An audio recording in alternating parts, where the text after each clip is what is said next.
तो वीडियो को पॉज करके इसका स्क्रीनशॉट ले लीजिए। हैं, अब मैं अगला टर्म्स बताने वाला हूँ, अगला कॉन्सेप्ट, क्योंकि यहाँ पे लिखूँगा तो नीचे झुकना पड़ेगा, स्पेस की कमी है। तो इसका स्क्रीनशॉट ले लीजिए पॉज करके, मैं इसको मिटाने वाला हूँ। कॉन्सेप्ट है वो हमारा है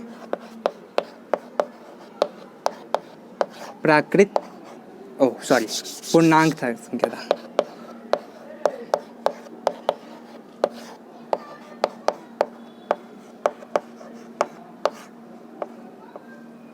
पूर्णांक संख्या, इसको इंटीजर्स नंबर्स कहते हैं। अब यहाँ देखिए पूर्णांक संख्या क्या है। पहले आप ये बताइए ये है क्या?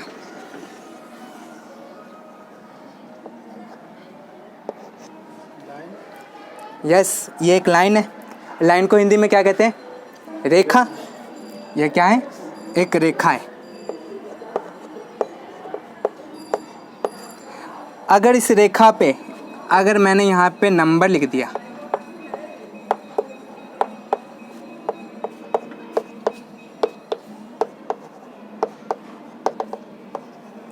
आपको ये एरो का मतलब पता है? ये क्या है? ये एरो का मतलब यहाँ पे ये जो दो तीर जैसा है, इसका मतलब है जैसे एक बार धनुष से जो तीर कमान छूटती है तो सीधे चलती रहती है ना, तो वैसे ये भी सीधी चलती रहती है, चलती रहेगी इन्फिनाइट तक, अनगिनत तक, जहाँ अंत ही ना हो वहाँ तक।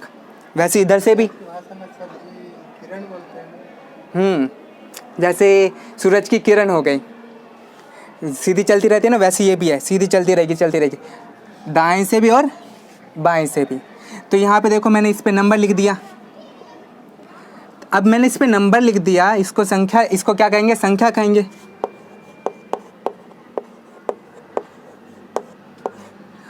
तो याद रखना इसको क्या कहते हैं। इसको अगर रेखा पर अगर हमने नंबर लिख दिया, कोई संख्या लिख दिया, तो इसको क्या कहेंगे हम? संख्या रेखा कहेंगे।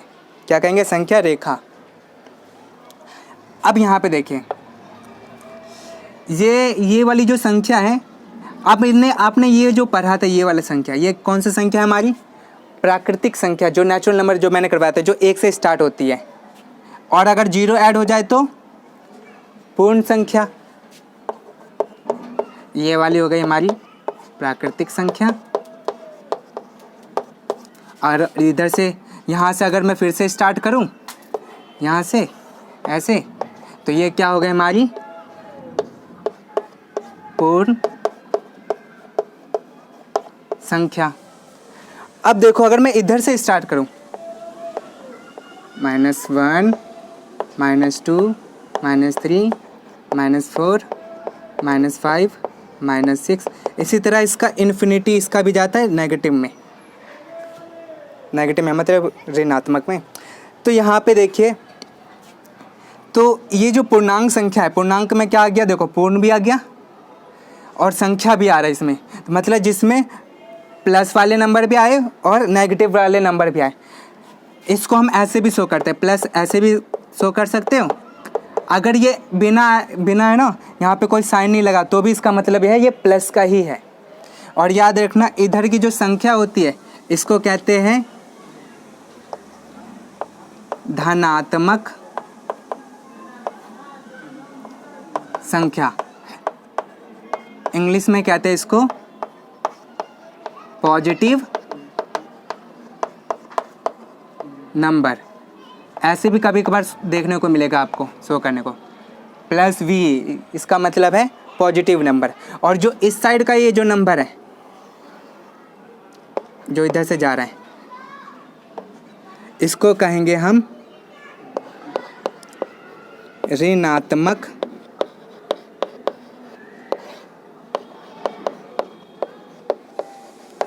संख्या। इंग्लिश में इसको कहेंगे नेगेटिव नंबर।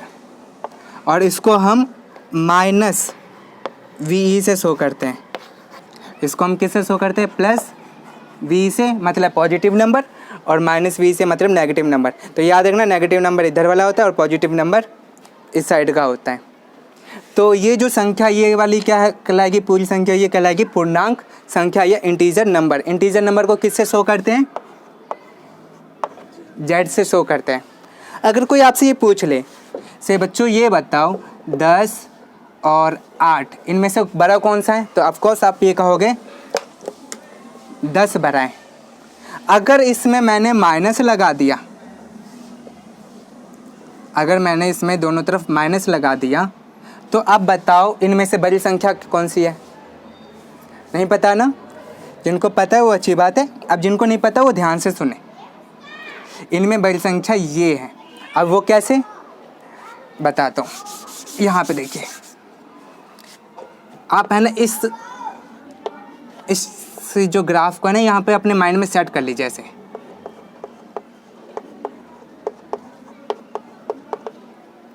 ये 5 है, ये मेरी 5 ज़्यादातर ऐसे लगती है, -1 -2 -3 -4 नेगेटिव का, ये पॉजिटिव। अब यहाँ पे देखो ये ऐसे समझ के चलो से ये 0 है ना इतना बड़ा है हमारा, और 1 जाओगे तो ये इतना बड़ा हो गया हमारा, 2 पे जंप करोगे तो ये इतना बड़ा नंबर है, 3 पे जंप करोगे तो ये इतना बड़ा नंबर है, 4 पे जंप करोगे तो ये इतना बड़ा नंबर। मतलब अगर इधर से सीधा आगे चलते रहोगे तो ये बढ़ते ही जा रहा है, ये देखो बढ़ते ही जा रहा है ना। मतलब अगर मैं कंपेयर करूँ 4 बड़ा है कि 1 बड़ा है, तो आप क्या कहोगे 4 बड़ा है। इसी तरह आप नेगेटिव में देखो, नेगेटिव में क्या है, अब जैसे जैसे इधर आओगे ये छोटा होते चला जाएगा।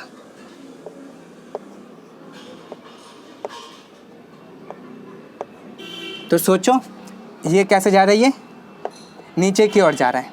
तो मतलब अब जैसे जैसे आगे बढ़ोगे वो छोटा होता जाएगा। तो आप ही बताओ -1 और अगर मैंने इधर ले लिया -4, तो इनमें से बड़ा कौन सा है बताओ, इनमें से बड़ा कौन सा है, ये वाला है ना -1, तो इस पे लगाओगे साइन। तो ये चीज़ अगर याद रखोगे ना तो आराम से बता पाओगे। तो ये इसमें आपको याद क्या रखना है, से नेगेटिव में ये जो है ना हमारा ऋणात्मक संख्या में सबसे बड़ी संख्या कौन सी है हमारी, -1 है। -1 हमारी सबसे बड़ी संख्या है, किस में, नेगेटिव नंबर में, खाली इसी वाले नंबर में। अगर नेगेटिव में अगर कंपेयर करें लाखों से भी करोड़ों से भी तो -1 ही सबसे बड़ा नंबर है, समझो। और पॉजिटिव में बात करें तो सोचो, पॉजिटिव में खाली अगर मैं इस प्लस वाले की बात करूँ तो इसमें तो इन्फिनिटी, मतलब कोई सा भी नंबर ले लो उसके एक प्लस कर दो उससे भी बड़ा नंबर आ जाएगा। तो ये याद रखना। इसमें अगर पूछे सबसे छोटा नंबर कौन सा है तो क्या बताओगे, 1 हो गया। इनमें से छोटा नंबर बताए तो इसमें क्या है, इन्फिनिटी हो गया। मतलब कोई सा भी नंबर ले लो नेगेटिव में बस 1 से छोटा ही होगा। तो बस ये याद रखना है आपको। ये रहा पूर्णांक का। अब इसका भी स्क्रीनशॉट ले लीजिए पोज करके, हम एक बस पे जंप करेंगे। अब हमारा चौथा कॉन्सेप्ट है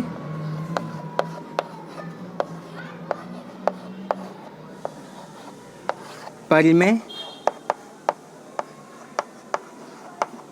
संख्या, जिसको इंग्लिश में कहते हैं रैशनल नंबर। इसको हम किससे शो करते हैं, क्यू से शो करते हैं, क्यू से रैशनल नंबर को किससे शो करते हैं, क्यू से। अब यहाँ देखो रैशनल नंबर होता क्या है, आप कोई भी संख्या लो, अगर आप उसको है ना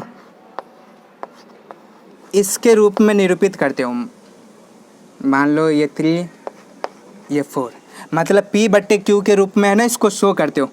मतलब आपका ये P आपका 3 है और Q आपका ये 4 है। इसी तरह अगर मैंने ये ले लिया 1/2, तो अब P आपका 1 है और Q आपका 2 है। इसी तरह मैंने ले लिया 6/4, तो आपका P आपका 6 और Q आपका 4 है।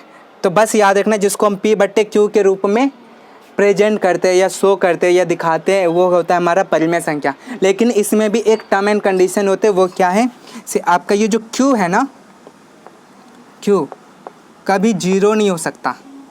0 का मतलब है से अगर मान लो यहाँ पे लिखा है मैंने 4 और नीचे में 0 लिखा है तो ये मेरी परिमेय संख्या नहीं है।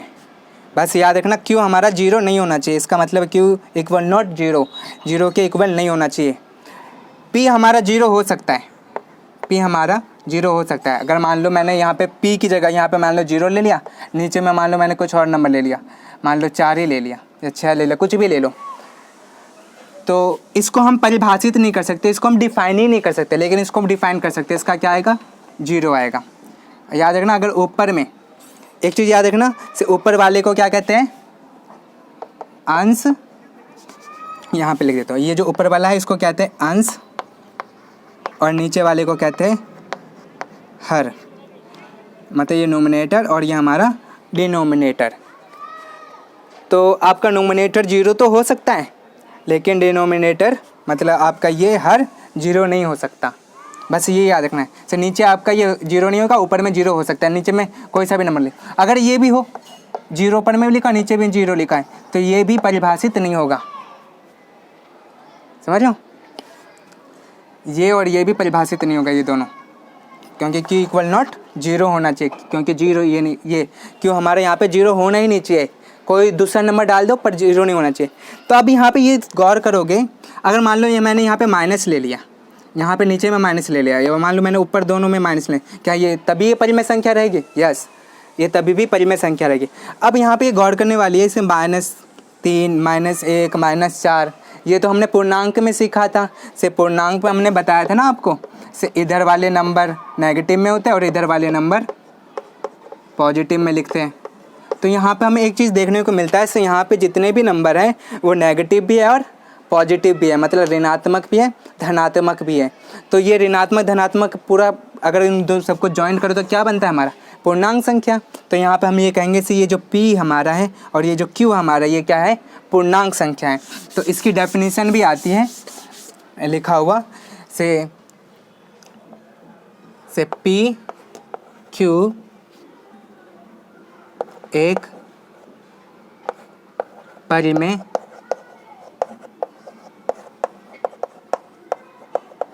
संख्या है, जहाँ मतलब पी क्यू हमारा एक क्या है, ये पी क्यू के रूप में अगर जो हम प्रदर्शित या शो करते हैं हमारा परिमेय संख्या है, जहाँ पी और क्यू पूर्णांक होता है, मतलब P और Q क्या है, हमारा पूर्णांक है। ये सारे क्या नंबर है, पूर्णांक ही तो है, नेगेटिव वाला नंबर है, ये पॉजिटिव वाला नंबर है, नेगेटिव पॉजिटिव मिला के क्या बनते हैं, एक पूर्णांक बनता है। तो P और Q क्या हमारा पूर्णांक होता है,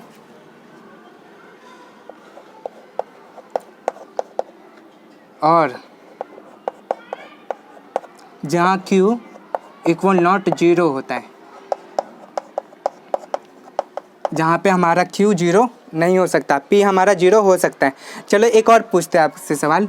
अब ये बताओ, अब मैंने यहाँ पे ले लिया 6 ले लिया, क्या ये परिमेय संख्या कहोगे, क्या इसको परिमेय संख्या कह सकते हो, बताओ कैसे कह सकते हो?